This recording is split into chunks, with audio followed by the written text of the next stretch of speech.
volgende op Skemergrond. Hierdie woede en frustrasie vir my nie. Dink jy nie ek projekteer 'n bietjie nie? Ek het aardige ding gedoen. Marna en Wout, hulle is hier.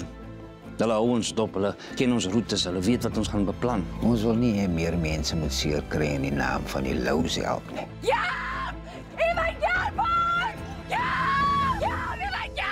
Ek realiseer nou, jy's net so narrow-minded en hateful soos al die ander gemoedstrowers. Ek het hulle laat beloof dat hulle sal doen wat nodig is om hulle self te beveilig. Beloof my, julle sal nie bang wees om te skiet. Vertrou julle instinkte. Luister daarna.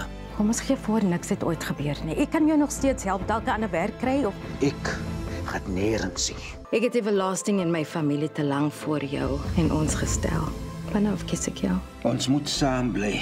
Ons weet nie hoe ver hierdie mense bereid is om te gaan nie. Hulle het ons gemerk. Ek is besig om van my kop af te gaan.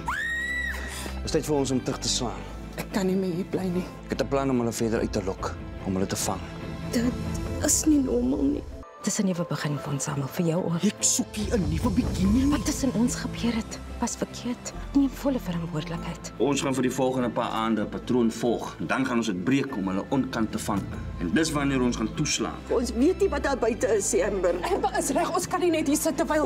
Ons moet kalm bly. Dit help niemand nie.